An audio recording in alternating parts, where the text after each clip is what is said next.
신약 210쪽 사도행전 13장 16절에서 23절까지의 말씀 제가 봉독합니다. 바울이 일어나 손짓하며 말하되 이스라엘 사람들과 및 하나님을 경외하는 사람들아 들으라. 이 이스라엘 백성의 하나님이 우리 조상들을 택하시고 애굽 땅에서 나그네 된 그 백성을 높여 큰 권능으로 인도하여 내사 광야에서 약 40년간 그들의 소행을 참으시고 가나안 땅 7족속을 멸하사 그 땅을 기업으로 주시기까지 약 450년간이라.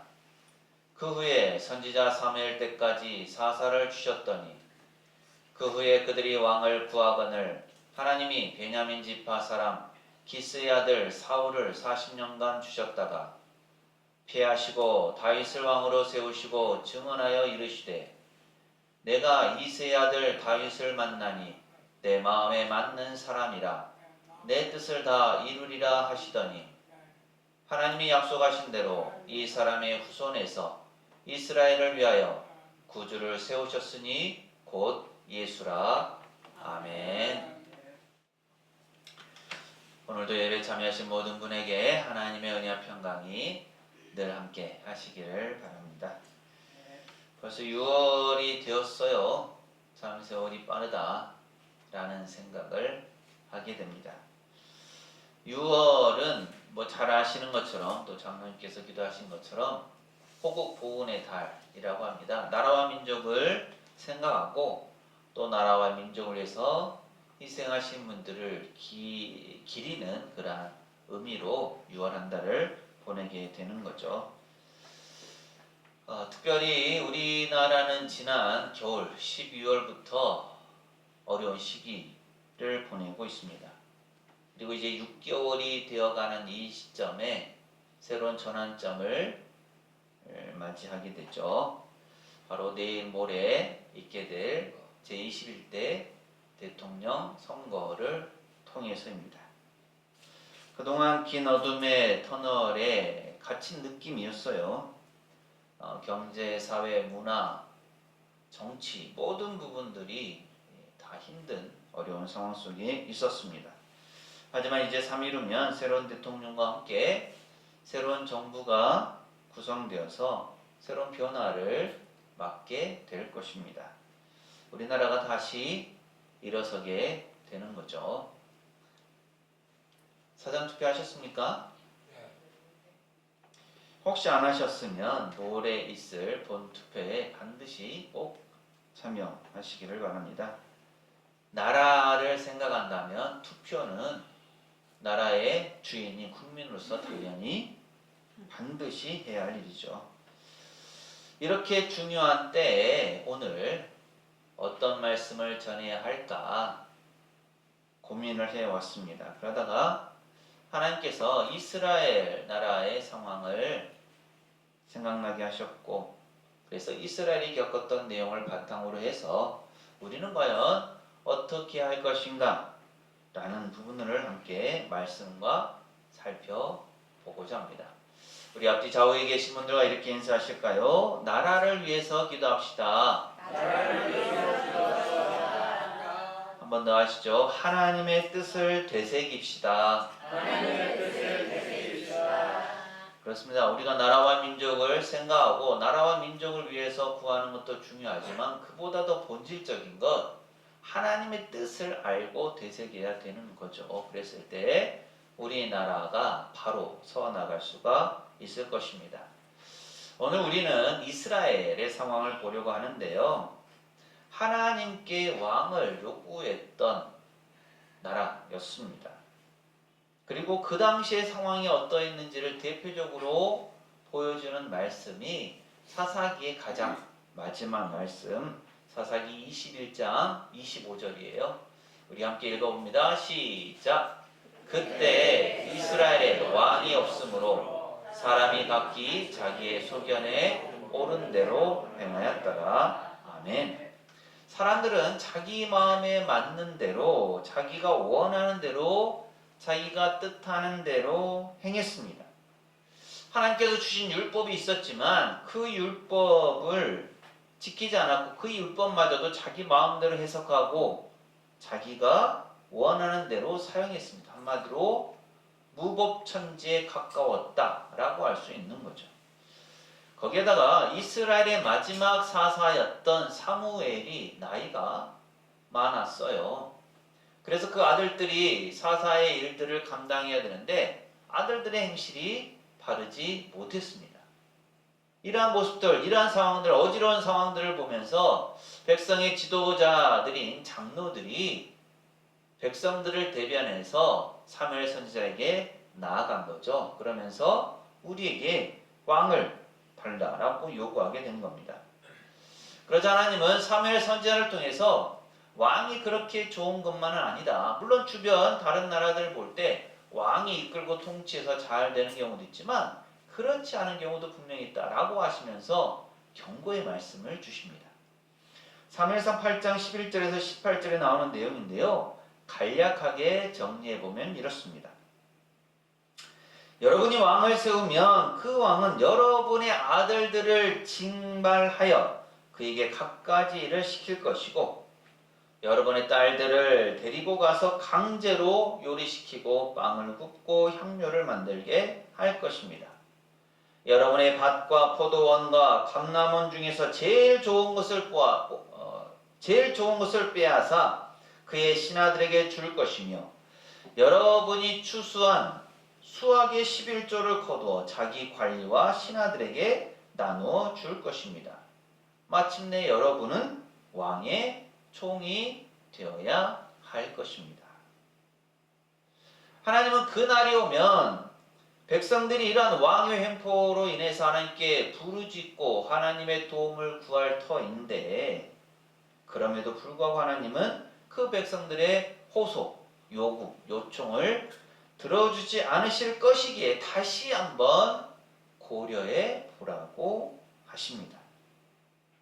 하지만 이미 왕이 있어야 된다, 왕의 통치를 받아야 되겠다라고 마음을 굳힌 이스라엘의 장로들은 사무엘이 대언한 이 하나님의 충고를 받아들이지 않았습니다. 결국 하나님은 백성들의 요구를 들어주시죠. 왕을 허락하신 것입니다. 하지만 하나님께서 이스라엘의 왕을 주기로 하신 것은 기쁘신 뜻 가운데 허락하신 것이 아니었어요. 이미 백성들의 마음이 왕을 세우는 쪽으로 기울어져 있었기 때문에 그들의 결정에 맡기신 것입니다. 오히려 하나님은 그로 인해서 이스라엘 백성들이 인간 왕의 폐해를 깊이 깨닫고 체험하도록 해서 참되고 유일한 왕은 오직 여호와 하나님이심을 역설적으로 깨닫기를 바라셨습니다. 그래서 세워진 첫 번째 왕이 바로 사울이죠. 사도행전 13장 21절은 이렇게 말씀합니다. 함께 읽습니다. 시작. 그 후에 그들이 왕을 구하거늘 하나님이 베냐민 지파 사람 기스의 아들 사울을 40년간 주셨다가 아멘. 사울이 어떤 사람입니까? 사울은 베냐민 지파의 기스라는 사람의 아들이었어요. 집안이 특별하지는 않았지만 사울은 용모가 뛰어났습니다. 키가 다른 사람보다 어깨 위가 더 컸다라고 표현하고 있어요. 두드러지는 외모를 지니고 있었다라는 겁니다. 거기에다가 겸손하기까지 했습니다. 모든 백성이 모여서 왕을 뽑게 될 때 이미 사무엘 선지자로부터 사울은 기름 부음을 받았기 때문에 자신이 왕이 될 것을 알고 있었어요. 하지만 백성들 앞에 쉽게 나서지 않았습니다. 겸손했습니다. 그래서 사람들이 왕으로 뽑힌 사울을 찾았는데 그는 진 보따리 사이에 숨어 있을 정도였습니다. 사무엘이 말했죠. 모든 백성이 이르되 너희는 여호와께서 택하신 자를 보느냐? 모든 백성 중에 짝할 리가 없느니라 라고 하면서 모든 백성이 왕의 만세를 외쳐 불렀습니다. 이렇게 하나님에 의해서 세워진 사울왕은 백성들을 잘 다스렸어요. 여러 민족과의 싸움에서도 승리했고 하나님과 사무엘 선지자에게 물어가면서 나라를 이끌었습니다. 하지만 어느 순간인가 이 사울 왕의 마음 가운데 불안, 초조, 교만이 자리 잡기 시작했습니다. 그래서 하나님의 뜻을 크게 두 번 거스리고 말죠. 첫 번째는 이스라엘이 블레셋과 싸울 때였는데요. 하나님의 도우심을 구하기 위해서 제사를 드려야 하는 상황이었습니다. 그런데 사무엘 선지자가 약속한 시간까지 오지 않았습니다. 사울왕의 입장에서는 다급했죠. 위급한 상황들은 벌어지고 있었고 백성들은 두려움에 떨고 있었습니다. 이 사태를 어떻게 수습해야 할까 하고 고민하다가 사울은 제사장이 아님에도 불구하고 하나님의 은혜를 구하려고 하나님께 제사를 드렸습니다. 그 후에야 사무엘 선지자가 도착하죠. 이에 대해 하나님은 사무엘 선지자를 통해서 왕이 하나님의 명령을 지키지 않았기 때문에 하나님께서 그의 나라를, 왕의 나라를 길게 하지 않을 것이다 라고 말씀하시면서 책망하십니다. 두 번째는 아말렉과의 싸움에서 벌어졌어요. 하나님은 사울왕에게 아말렉을 쳐서 아말렉의 왕을 비롯한 모든 사람들, 백성과 남녀, 소와, 젖먹는 아이, 우양과 낙타, 나귀를 죽이라고 모든 것을 다 진멸하라고 말씀하셨습니다. 하지만 싸움에서 이긴 사울왕은 양과 소의 좋은 것을 남겨두었죠. 이것이 사무엘 선지자에게 발각되었습니다. 그러자 사무엘 선지자는 하나님의 말씀을 듣지 않았던 이 사울의 불순종을 책망하셨죠. 그 후에 하나님은 사울 왕의 이런 모습들로 인해서 슬퍼하는 사무엘 선지자에게 새로운 왕에게 기름을 부으라고 말씀하십니다. 그래서 세워진 두 번째 왕이 다윗이죠. 사도행전 13장 22절은 이렇게 말씀합니다. 함께 읽습니다. 시작. 피하시고 다윗을 왕으로 세우시고 증언하여 이르시되 내가 이새의 아들 다윗을 만나니 내 마음에 맞는 사람이라 내 뜻을 다 이루리라 하시더니 아멘. 다윗이 누구입니까? 이새의 아들 중 막내였어요. 형들은 전장에 나가서 싸울 정도로 장성했는데 다윗은 양을 지키고 돌보 왔습니다. 사무엘이 이새의 아들에게 기름을 부으려고 할 때 첫째 아들인 엘리압이 나왔고요. 엘리압을 보자마자 사무엘의 마음에 쏙 들었습니다.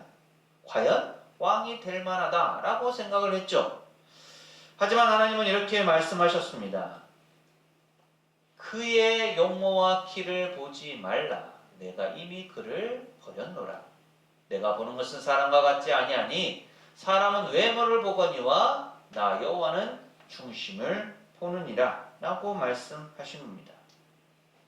사람들은 외모를 보기가 쉬워요. 용모와 키가 먼저 보이기 때문입니다. 더구나 사람의 속은 알 길이 없습니다. 하지만 하나님은 사람과 달리 중심을 보신다라고 말씀하시죠. 아마도 사람들이 왕의 기준을 사울 왕과 같은 키가 크거나 어떤 능력 있는 그러한 장수와 같은 그런 외모에 두었기 때문인지도 모르겠습니다. 그런데 성경은 다윗에 대해서도 이렇게 표현합니다. 사무엘상 16장 12절인데요. 이에 사람을 보내어 그를 데려오매 그의 빛이 붉고 눈이 빼어나고 얼굴이 아름답더라. 여호와께서 이르시되 이가 그니 일어나 기름을 부으라 하시는지라 하고 말씀합니다. 아직 어린 다윗이었는데요. 그 모습이 결코 나쁘지 않았다라는 거예요. 빛이 붉고 눈이 빼어나고 얼굴이 아름다웠다라는 겁니다. 하나님은 이런 다윗의 외모뿐만 아니라 중심을 보시고 다윗에게 기름을 부어 왕으로 세우십니다. 하지만 다윗은 이렇게 사무엘 선지자에게 기름 부음을 받지만 왕이 바로 되지는 못합니다. 다윗은 블레셋 장수 골리앗을 물리침으로 이스라엘 영웅으로 또 오르게 돼요. 하지만 우리가 잘 아는 것처럼 곧바로 사울 왕의 미움도 받게 됩니다. 그래서 자기 나라의 왕에게 쫓겨다니는 도망자 신세가 되고 말아요. 들로, 광야로, 굴로 나라를 통치하는 왕의 그 칼날을 피해서 도망을 다녔고, 그러다 보니 이스라엘과 이웃하고 있는 어떻게 보면 적대 국가인 블레셋에까지 도망가게 됩니다. 그리고 그곳에서는 신하들의 신임을 얻기 위해서 미친 사람 행세를 해야만 했습니다. 이렇게 다윗은 기약 없이 사울 왕을 피해 도망다니면서 시간을 보냈고요. 결국 사울 왕이 죽고 난 후에야 왕으로 세움을 받습니다. 그리고 왕이 되어서는 이스라엘의 부흥을 이끌어 가장 위대한 왕으로 칭송을 받죠. 하지만 그런 다윗에게도 잘못이 있었습니다. 자기 부하인 우리아의 아내 밧세바를 취한 것이죠. 그리고 남의 아내를 취한 것도 모자라 밧세바가 임신한 사실을 알고는 그것을 감추기 위해서 자기의 장수 우리아를 전쟁터에서 죽이기까지 합니다. 이것은 결코 실수라고 할 수가 없는 거죠. 실수라면 자기의 잘못을 알게 되었을 때 깨닫고 인정하고 회개하고 고칠 것인데 다윗은 그렇게 하지 않았습니다. 나중에 나단 선지자의 꾸중을 듣고 나서야 자기의 잘못을 깨닫죠. 그리고 하나님 앞에 엎드려서 철저하게 회개하고 용서를 구합니다. 하나님은 그렇게 자신의 잘못을 인정하고 회개하며 하나님의 용서를 구한 다윗을 용서해 주시죠. 하지만 무조건적인 용서는 아니었고요. 다윗이 저지른 죄에 대한 벌이 뒤따르게 됩니다. 이외에도 다윗은 하나님께서 하지 말라고 하신 인구조사를 시행해서 하나님의 뜻을 거스르기도 했습니다. 이런 다윗이지만 성경은 이 다윗을 가리켜서 하나님의 마음에 맞는 사람이다 라고 알려주죠. 단순히 마음이 맞는다, 통한다 라는 차원이 아니에요. 그보다 훨씬 깊은 의미가 있습니다. 원어적 의미는 하나님의 마음을 따라서예요. 즉 다윗이 하나님의 마음을 알고 그분의 뜻을 따라서 절대 순종하는 삶을 살았음을 알 수 있습니다. 그렇게 하나님은 다윗을 통해서 하나님의 뜻을 다 이루고자 하셨죠. 그리고 약속하신 대로 다윗의 후손을 통해서 새로운 왕을 세우십니다. 그분이 바로 예수 그리스도이시죠. 사도행전 13장 23절은 이렇게 말씀합니다. 함께 읽습니다. 시작. 하나님이 약속하신 대로 이 사람의 후손에서 이스라엘을 위하여 구주를 세우셨으니 곧 예수라. 아멘. 예수님은 다윗의 후손이십니다. 하나님께서는 이미 오래전에 이스라엘을 구원할 구원자를 약속하셨고 하나님의 때에 예수 그리스도를 보내심으로 말미암아 그 약속을 성취하셨습니다. 예수님은 33년의 생애를 사셨는데 마지막 3년이 공생애였어요. 즉 하나님의 뜻을 따르는 공적인 삶을 사셨습니다. 제자들을 택하여 세웠고 그들과 함께 다니면서 하나님의 마음과 하나님의 뜻을 사람들에게 가르쳤습니다. 하나님의 나라에 대해 가르치셨고 잘못한 것에 대해서는 책망하셨죠. 배고픈 이들을 먹이시고 아픈 사람을 고치시고 죽은 사람도 살리셨습니다. 이런 일들을 통해서 하나님의 나라가 어떤 것인지를 사람들에게 분명하게 가르쳐 주셨죠. 사람들은 그런 예수님을 새로운 왕 로마의 압제에서 이스라엘을 구원해내고 해방시킬 정적인 메시아로 생각했습니다. 그래서 수많은 사람들이 예수님을 환호하고 뒤따랐죠. 하지만 예수님의 왕 되심은 단순히 이스라엘만을 위한 것은 아니었습니다. 하나님의 뜻을 세계 열방 가운데 알리시기 위해 이스라엘을 사용하시고 그곳에서의 사역을 통해서 하나님의 나라를 이루어 가셨습니다. 이 땅에서 왕으로 세움을 받는 것이 예수님의 궁극적인 목표는 아니었습니다.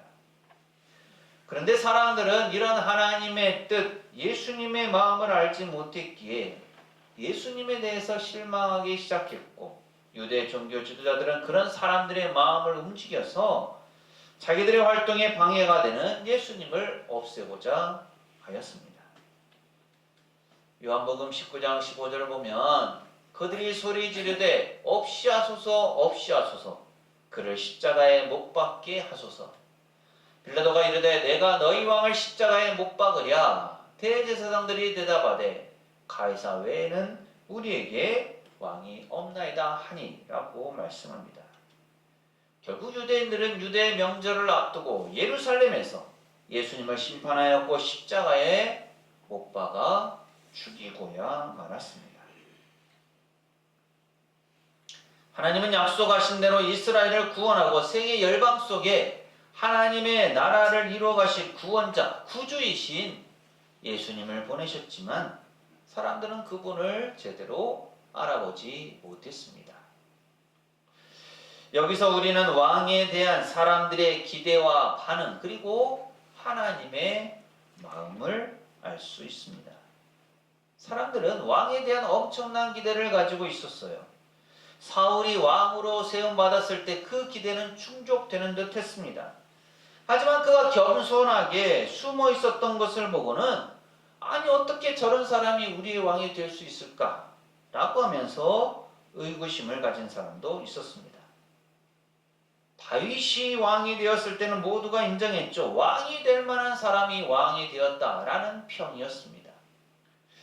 그리고 다윗은 사람들의 기대를 저버리지 않았죠. 주변 나라들과의 싸움에서 승리하였고 이스라엘의 평화가 깃들도록 했습니다. 예수님이 오셨을 때는 몇몇 사람을 제외하고는 대부분 그분이 왕으로 오신 것을 알지 못했습니다. 예수께서 사역을 시작하시고 나서야 사람들은 기대하기 시작했죠. 드디어 약속하신 메시아 구원자가 와서 우리를 로마에서 해방시키고 우리에게 자유를 주겠구나 라고 생각했습니다.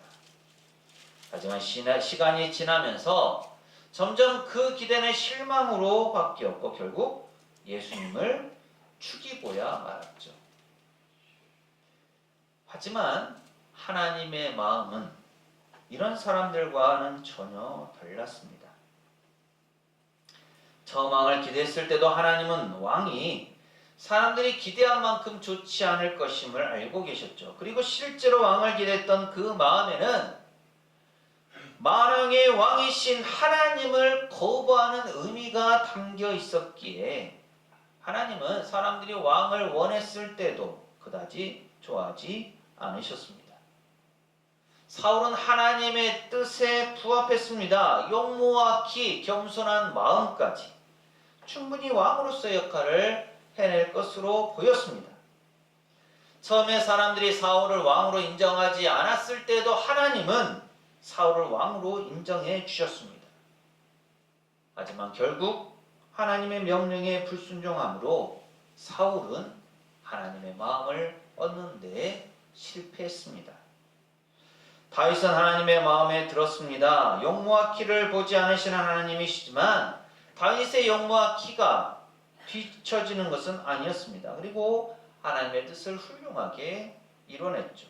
하나님께 기도하면서 하나님을 찬양하였고 늘 하나님께 영광을 돌렸습니다. 하지만 그런 다윗에게도 실수와 잘못은 있었고 그럼에도 불구하고 하나님은 다윗을 버리지 않으셨습니다. 예수님은 사람들의 마음을 움직이셨습니다. 제자들을 비롯한 많은 사람들이 예수님을 따랐고 하나님은 예수님과 교제하시면서 늘 함께 하셨습니다. 그리고 사람의 기대나 뜻이 아닌 하나님의 뜻을 이루도록 하셨죠. 물론 예수님은 왕으로 오셨지만 백성들의 미움을 받아서 십자가에 죽으셨습니다. 인간적인 감정으로는 유대인들을 향한 예수님을 죽이고야 말았던 그 유대인들을 향한 분노와 슬픔이 앞서지만 이 또한 하나님의 뜻을 이루기 위함이셨습니다. 그로 말미암아 이 세상에 오신 참 구원자, 구주, 왕이 누구신지를 보여주셨습니다. 하나님은 그런 예수님을 높여주셨죠. 빌립보서 2장 9절부터 11절은 이렇게 말씀합니다. 함께 읽습니다. 시작. 이러므로 하나님이 그를 지극히 높여 모든 이름 위에 뛰어난 이름을 주사 하늘에 있는 자들과 땅에 있는 자들과 땅 아래에 있는 자들로 모든 무릎을 예수의 이름에 꿇게 하시고 모든 입으로 예수 그리스도를 주라 시인하여 하나님 아버지께 영광을 돌리게 하셨느니라. 아멘. 하나님께서 높여주심으로 예수님은 세계 열방 가운데 유일하시고 온전하신 왕이 되셨습니다. 오늘 우리가 기대하는 왕, 새로운 지도자는 누구입니까? 그 어느 누구도 모든 사람의 기대를 만족시킬 수는 없습니다. 사람으로 한계가 존재하죠. 사울도 그랬고 이스라엘의 가장 위대한 왕으로 꼽히는 다윗도 마찬가지였습니다. 완전한 사람은 없습니다. 하지만 세상 사람들의 생각이나 기대와는 다를지 모르지만 하나님의 기대를 온전히 만족시키신 왕은 오직 한 분, 예수 그리스도이십니다. 따라서 세상의 권력자에게 너무 기대하지 마십시오. 새로운 대통령에게 과도한 권력이 부여되면 그만큼 타락하기도 쉽습니다. 개인적으로 대통령이 되기를 바라는 사람도 있을 것이고 또 우리가 꿈꾸는 나라가 있지만 이 세상에서는 그 모든 것을 결코 이룰 수 없습니다. 단지 우리는 국민으로서 투표를 하는 것이고요. 또 새로운 대통령과 정부를 위해서 기도하는 겁니다. 우리가 기도할 때 하나님은 우리의 기도를 들으시고 응답하실 것입니다. 세상의 왕, 세상의 지도자, 또 새로운 대통령이 아닌 오직 온전하시고 유일하신 왕 예수 그리스도를 모시고 살아가시기 바랍니다. 참된 왕이신 그분을 따라감으로 하나님께서 예비해 놓으신 복된 길을 걸어가는 우리 모두가 되시기를 간절히 소망합니다. 기도합니다.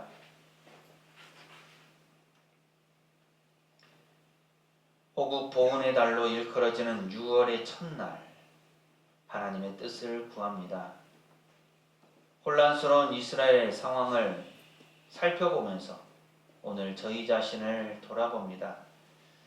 하나님께서 세우신 왕이었지만 사울은 하나님의 뜻을 온전히 따르지 못했고 하나님의 마음에 맞는 사람이라고 했던 다윗조차도 완전하지 못했습니다.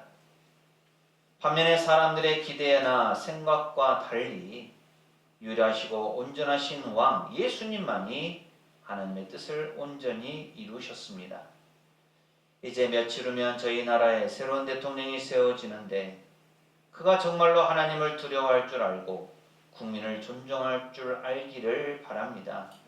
저희의 권리를 투표를 통해 잘 행사하게 하시고 또 그 결과를 하나님께 맡기면서 새로운 대통령과 새로운 정부를 위해 중보적 기도하는 저희 모두가 되게 하옵소서. 또한 저희의 신앙과 삶이 유일하시고 온전하신 왕 예수 그리스도를 본받고 따라가게 하셔서 하나님의 나라를 이루어가게 하옵소서. 예수님 이름으로 기도합니다. 아멘. 하나님께서 세우신 온전하시고 유일하신 왕은 예수 그리스도이십니다. 우리가 믿고 따를 분도 세상 그 누가 아니라 오직 예수 그리스도이십니다. 사랑하는 새송교회 교우 여러분, 이 말씀을 품고 세상으로 나가십시오. 하나님께서 우리와 함께 하십니다. 지금은 우리 주님 예수 그리스도의 은혜와 아버지 하나님의 무한하신 사랑하심과 보혜사 성령님의 충만 교통하심이 유일하시고 온전하신 왕 예수님을 믿고 따름으로 하나님의 뜻 이루어가기를 소망하는 새송교회 모든 교우들 가정과 삶과 생업과 사역 위에 이 한 주간의 모든 생활 가운데 오늘 예배에 참여한 모든 이들과 우리 교회 위에 영원토록 함께 하시기를 간절히 축원하옵나이다. 아멘.